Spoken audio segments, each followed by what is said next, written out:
What's up, guys? Well, today is finally the day. Termite has been just sitting here waiting patiently for me to figure out what's going on.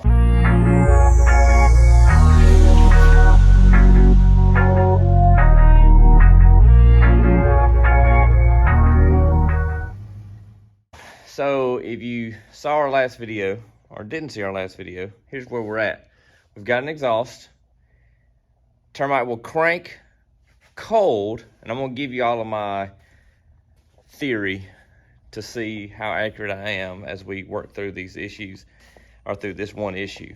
So when it's cold, like if I got in it right now, it would fire up, it would run good, but as the engine warms up, it starts getting richer and richer and richer to the point to where it eventually just floods out and dies. Black smoke starts chooching out the pipe and it just dies. And then it's super hard to get crunked back up.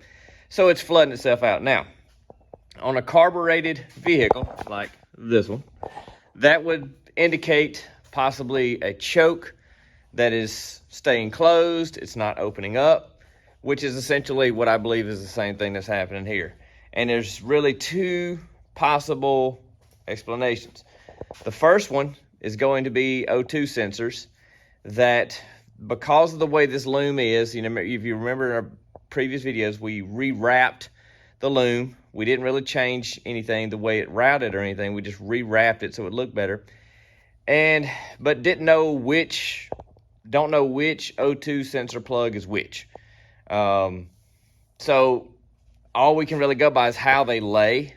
And so the ones that are laying furthest forward, that's the ones that it should be plugged into. I think that's what it is, but I'm not sure. It's kind of hard to tell, so we're finna get Termite up in the air to check that, to make sure that we are plugged into the right plugs for the O2 sensor. If that is correct, then the only other thing that I can think that it is, just easy fix, is going to be what you can see. Under here is our coolant temp sensor. It's under the AC compressor. And I've had this before, if on other stuff, matter of fact, whenever I put the Howell fuel injection on here, when we had the original AMC 360, I had a coolant temp sensor that was not, it was doing the opposite. It was not telling the computer that the engine was cold. So the engine was super hard to start, but once it got started, it was fine. And once it warmed up, it was fine. But it was really hard to start because the temp sensor was not reading correctly to the computer, telling it, hey, the motor's cold. We need the fuel to be richened up, whatever. So the same thing could be happening here, but the opposite, to where the temp sensor is not telling the computer that the engine's warming up, which actually, if my understanding is right and all of my mechanical stuff, if this works the way that I believe, that when you first fire your motor up, your O2 sensors really aren't doing anything. They're in what I believe is called a closed loop. So, but when temperature starts to come into the engine, the temp sensor tells the computer, hey, we got temperature. O2 sensors need to start trimming and telling us where our fuel is, and it starts trimming fuel, leaning it out to be able to run at a warmer temp. So I believe it's going to be one of those two things. Either our O2 sensors are not plugged into the right places, or the coolant temp sensor is faulty, which is the original one that was in the motor. I didn't replace it or anything. And it's just not telling the motor that it's warming up. So it's going to be one of those two things, I think. So we're going to start getting it Termite up in the air and see if we can figure this out. All right, guys. Well, you see that tag right there, right here, that says LR. I'm gonna assume that means left rear. And just judging by the position of it versus this one, which says LF, right there, you can maybe see it. It says LF on it. I assume that is left front, which is this one. So this one is right. And this one does not have any writings on either one of them, but that yellow one there has a mount. I mean, it's obviously loomed toward the back versus the other one that is loomed way up there toward the front. So I have to assume on that, see that one's way up there, that that our O2 sensors are in the right spot. I'd have to believe. So I'm gonna say that's good on them, and I'm gonna think that it's gonna have something to do with that temp sensor. But just kind of show you the exhaust. Looks really nice. Runs around, ties into, comes on back, hits a Y pipe here, and on out to our original exhaust from here all the way back. So good amount of room there. This thing seems like it's super quiet. Now I don't know though if that's because it's not running right or what, it just sounds quiet, but it seems way quieter than it was before. So I don't know, I don't want it loud, but I do want some sound out of it. So we'll get it running right, and then we may be ending up, I still have the original Flowmaster up there that was on it, but that was almost too loud. I'm a big fan on the Super B, and on other old Mopars I've had, I've run Ultra Flows. This is a Super Flow. These are Ultra Flows. May end up doing something like that, I don't know. All right, guys, so here's what all we have going on. Some of this matters, some of it don't. And this was before I swapped those plugs around the other day on the O2 sensors. So when I first got home, I saw, oh, they were wrong, and I swapped them around. Just wanted to double check just now, they're good. So these O2 sensor codes, I believe, are from before. I'm gonna clear all of this now, but so we've got intake air temp, multiple cylinder misfire, obviously from tons of fuel going in. Cooling system performance, I don't know what that one's going to be. O2 sensor, transmission, none of that matters. Brake switch, don't matter. Lost hydraulic pump, gear ratio error, all that stuff we'll have to just try to work through. But engine oil temp sensor circuit high. So that's, I don't know. I'm gonna have to start breaking through these codes, more specifically this one, that one, kind of see what they are, and see if any of that. But I still think it's, now my suspicions are the coolant temp sensor. Okay, so did a little YouTube engineering, mechanicking, whatever you want to call it, and YouTube University maybe, I don't know. But the P281 coolant performance code, which is what it shows, from what I can find, one of the #1 causes of that is a failed temp sensor, telling that it's either too hot or too cold. So that little guy is going to be, it's underneath here. So I'm just going to pull the AC compressor off, and it's just sitting right there. I'm gonna check the wiring though. I mean, you know, we went over the harness, reloomed everything, but I'm just gonna make sure everything does look okay. Make sure nothing did get, something weird has happened. I don't know. But anyway, so I think I'm gonna pull that off. I think that may be our issue. So anyway, I'm gonna get that pulled off and I'll check back with you guys. All right, AC compressor is off. There's the guy right there. All the wires look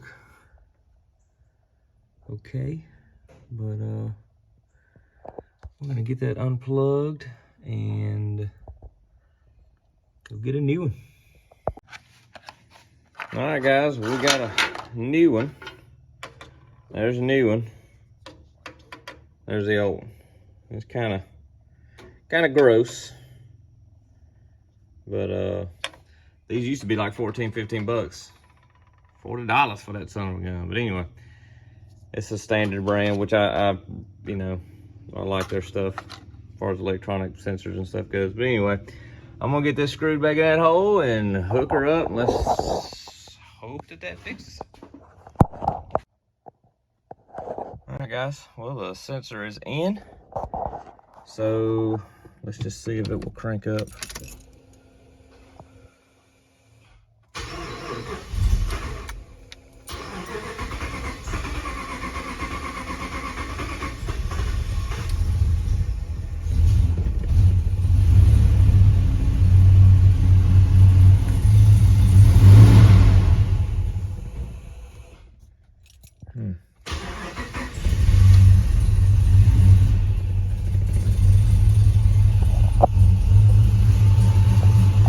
Just gonna let it idle, see what it does.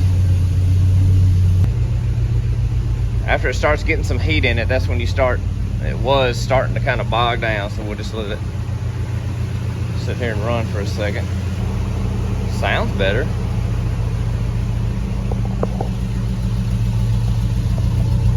I'm just waiting to see.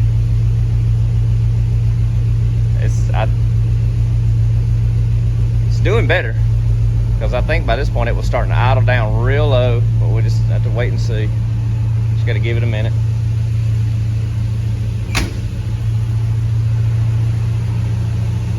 The motor sounds healthier.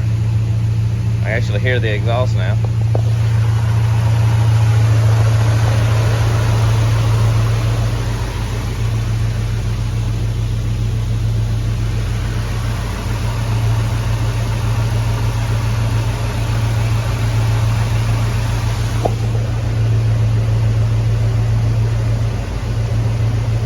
By this point, it was already starting to idle down before.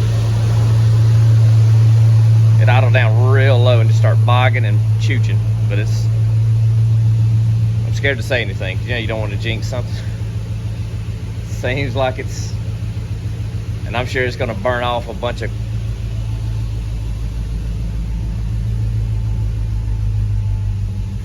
well, hold on.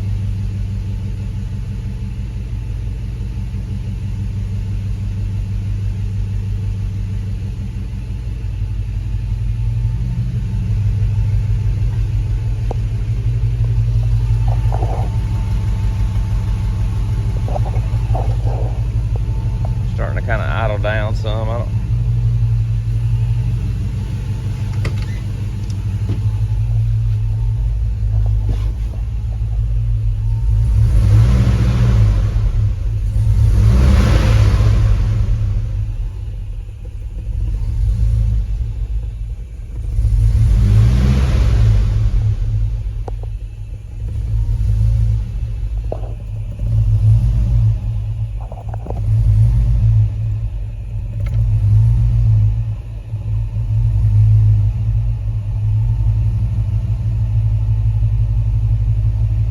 Better than it was.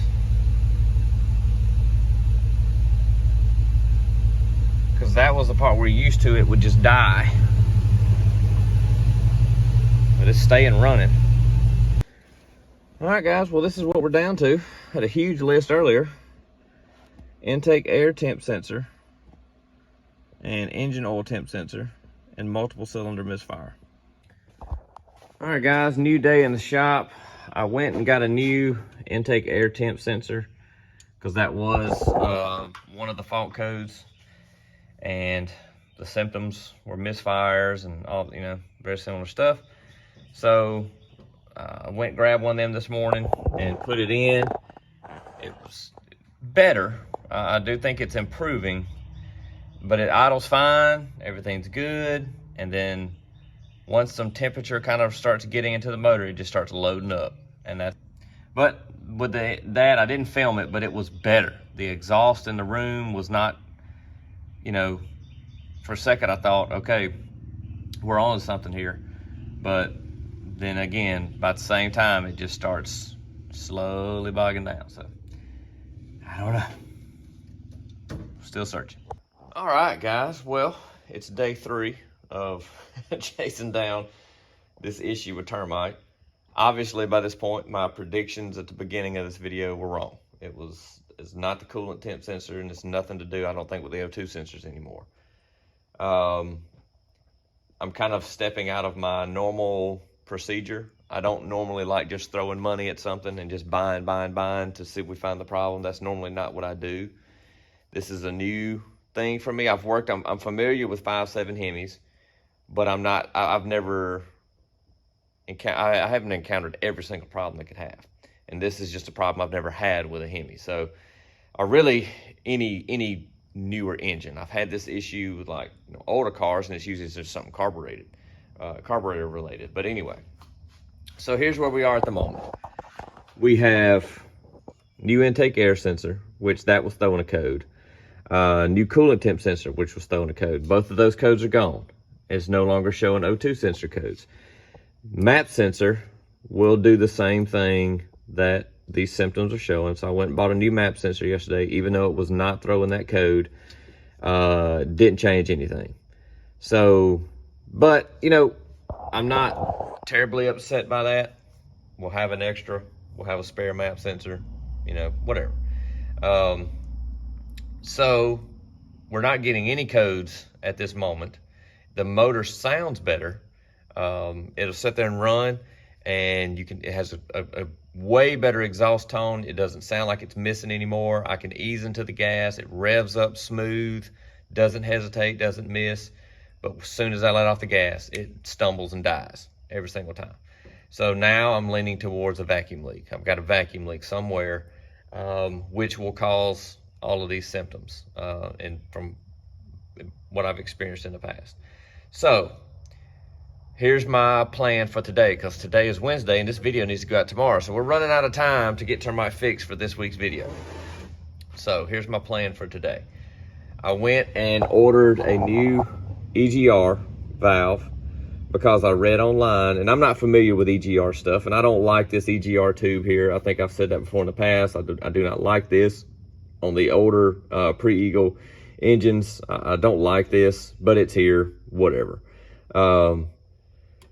So I've read a lot of people that have similar symptoms that did not throw a code that the EGR was stuck open, and it was you would not run unless you kept your foot on the gas once it warmed up. Strong fuel smell. Even saw one guy had a video posted, and his was doing the exact same thing. EGR valve was stuck open. So, and not throwing a code. So, and then I'm not surprised that it wouldn't be throwing a code, because I haven't really letting it run long. I'm not driving it. And so I'm kind of thinking maybe that's why it hadn't done the code. I don't know. But anyway, I've got a new EGR valve coming that should be here today. We're going to slap that on because it's easy. 2 bolts. You know, this thing is probably the original one. I don't know how long this motor sat before I bought it. This EGR valve sat on my shelf out here in the wide open dirty shop for over a year. So, you know, who knows? But I'm going to change that out. And if that don't do it, then we're going to go on the mission of trying to find where the vacuum leak is. Because I will pretty much be sure if the EGR doesn't fix it, that I've got a vacuum leak for sure somewhere that I have to run down. So I was already, you may say, why don't you just go ahead and find the vacuum leak first? Well, I was already kind of wanting to change that EGR valve when I was putting all the motor in. I was like, man, I'd probably just like to change that because it's old, who knows? So I'm gonna go ahead and do that. It's like 50 bucks, you know, whatever. And try and swap that out. But if that don't clean it up, if that don't cure it, then we're gonna be, you know, pretty simple. It's obviously gonna be, we're just gonna have to pull the intake off here and start looking and seeing what did not seal. The only 2 ports that I'm familiar with, there's 2 vacuum ports right there, and I've got both of them capped off. So, you know, I don't know of any others. It's really dirty back in there now, but and all of those are just holes for stuff. They're not actually open to the air. So I don't know if there's like a port on the back. I can't remember. But anyway, if that don't fix it, then we're going to be exploring and doing the old brake clean trick and trying to find where the vacuum leak is. So pretty sure at this point it's either EGR vacuum leak. That's my new my new theory. But it's getting better. We are moving forward. It's still hard to crank, which that's understandable, but it does idle better. sounds better. So we're moving in the right direction. We just gotta find this little bug, and we should be good to go. So I'll check back with you guys after I go get the EGR, and we'll get it slapped on. Well, guys, after a few hours today of new EGR, all the other stuff we've done, no dice, nothing's any better. So I pulled the breather off because I am probably going to start having to check. I may end up having to pull the whole intake off to see if I can find some kind of where there's a vacuum leak. I don't know. I sprayed brake fluid around while it was running. Nothing seemed to stand out. I don't know.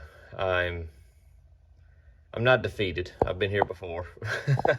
It's just frustrating when we've spent months on this swap and you get here and I know it's just going to be something minor. We just got to find what it is. I don't think it's anything with the engine as far as, you know, the internals of the motor. It runs, I hate to say it runs good. The motor itself, like you guys can probably tell in the video, like when it's idling, there's no noises, there's no nothing up here. It's just something to do that is making this thing rich, and it's acting like a vacuum leak. So I don't know. I'm gonna test my fuel pressure just to make sure fuel pressure is not too high. Don't think that's the problem, but I'm gonna just check it off the list, and then I will proceed to examining this intake. The truck was wrecked that it came out of, so it was running when it was wrecked. There was no damage to the accessories or anything, but I do wonder if maybe possibly these are plastic intakes, if maybe something didn't hit the intake and it cracked it and I just didn't notice it. I don't know. I'm just got theories at this point. But nonetheless, guys, the video will end here, but I will continue working, and you guys probably next week will pick up where this one leaves off, and hopefully, man, we can find what this problem is, because I think once we get past this, hopefully things should get a lot smoother. But anyway, guys, I'm just gonna wrap this video up here. We're just out of time, and as far as getting the video uploaded, and we will check back with you next week. If you guys you saw what it was doing, if you got any suggestions, I am all ears. I'm all ears as to what it could possibly be. But anyway, we will see you guys next week.